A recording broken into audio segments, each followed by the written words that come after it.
to win the jump. Thomas coming to take a look at. Oh, yeah, that's saw not the elbow extend from behind. And Caitlin Clark clapped her hands. That is it. She clapped and got an immediate technical foul in the same game with the same referees watching. Alyssa Thomas threw a closed elbow directly into Clark's face, and nothing happened. Not one whistle, not one review, not one word from anyone. Now, most people are calling this a bad call, but here is what nobody is telling you. The referee who made that decision has been identified. Her name is public record. Her history has been pulled, and what fans found when they started digging is the piece of this story that has Stephen A. Smith absolutely furious and has thousands of fans demanding a federal investigation. Stay with me, because this video has 4 parts, and the final part, the part that connects everything together, is something the WNBA is desperately trying to keep buried. And if you are tired of watching Clark get targeted while everyone around her looks away, subscribe right now, because what I am about to show you changes everything. NBA referee that issued Caitlin Clark that technical foul for, clapping. She has found herself in a wormhole. One thing about this internet, it will chew you up and spit you out. And I'm telling you right now, this specific referee had a viral moment. And this viral moment might have just cost herself a lot of controversy. Now here is exactly what happened in that building. Clark was frustrated. Rightfully frustrated. She had just watched Alyssa Thomas throw an elbow directly at her face. Referees watched Alyssa Thomas, they reviewed it on the monitor, and they called the foul on Clark, not Thomas. And the question that every fan is now asking out loud is not whether these refs made a mistake. The question is whether this was ever a mistake at all.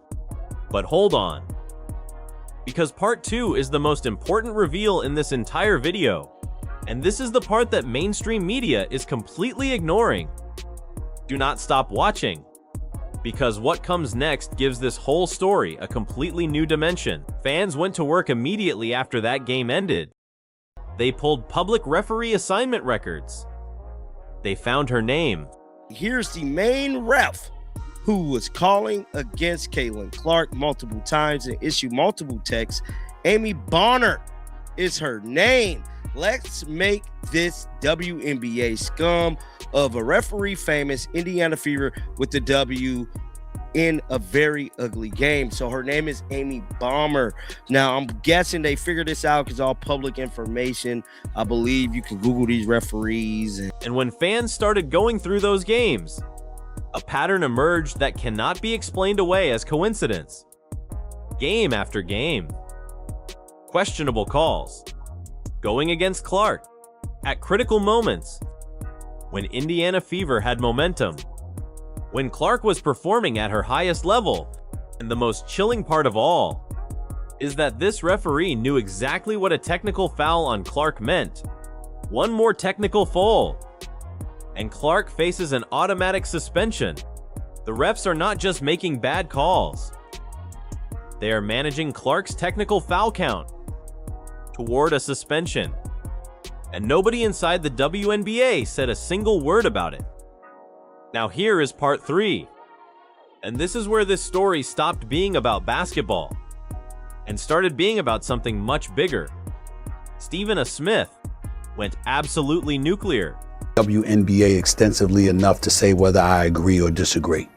But I've often used the line, Shay, that I'll share with you because I don't know if I've ever used it while you've been on the air with me.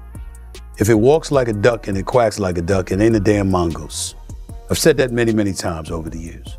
There is a flagrant level of resentment that exists when it comes to Caitlin Clark.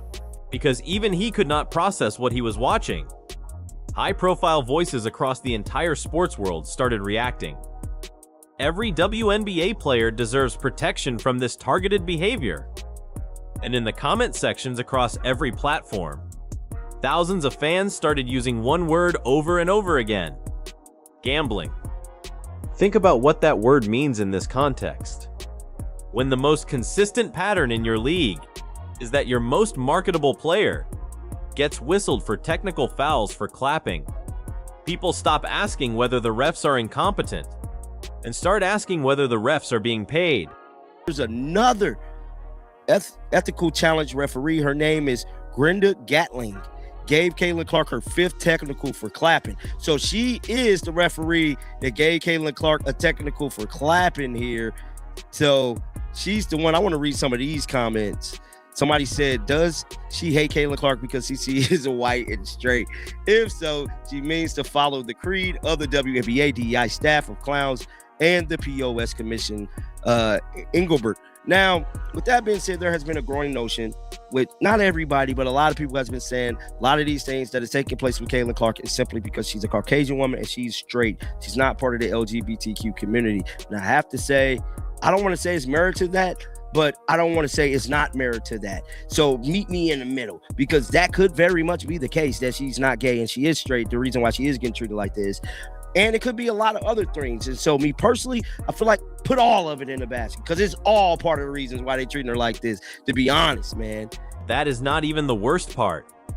And I need you to stay with me for part 4, because this is the part the WNBA is most desperate to keep quiet. And it involves a number you have already heard. CBS had a primetime game scheduled. 3 million viewers expected. Clark was already injured from the Thomas elbow. And now that clapping technical fall has put Clark 1 technical foul away from an automatic suspension. The referee who gave Clark a tech for clapping either did not understand that consequence or understood it perfectly and chose to do it anyway. Because here is what a Clark suspension actually means. That CBS primetime game, those 3 million viewers, gone. The advertising revenue, gone. The momentum the WNBA has been building, gone. Caitlin has literally brought millions of eyeballs for people who understand sports, understand refereeing, and understand basketball. And what those millions of us see is a league of a best refereeing incompetence. It makes you think the league is crooked or controlled. Here is exactly how this entire system works. Clark plays well and builds momentum for Indiana Fever. Referee makes a questionable call that goes against Clark. Momentum completely broken. Clark gets 1 step closer to automatic suspension. WNBA loses its most valuable asset for an entire game. CBS loses viewers. Nobody inside the league says anything. And the pattern repeats. Next game. Same referee assignments. Same questionable calls. Same silence from the top. This is not incompetence. This is a system that has been running all season, and the referee who has now been named and publicly exposed online is the most visible part of that system. Whether she is acting alone or following instructions from somewhere above her is the question that fans are demanding answers to right now.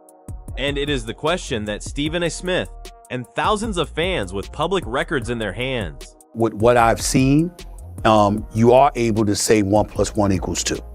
And there's been a level of resentment that has existed where I believe there's been a failure on the part of some people to appreciate the mantra of a rising tide lifts all boats. And I think that WNBA as a whole, that women's basketball as a whole, and some, not most, not all, but some WNBA players need to appreciate that and gravitate to that and grab hold of that and ride that wave to your own ascension, as opposed to resenting it and showcasing it the second you get an opportunity to, whenever Caitlin Clark is in your vicinity.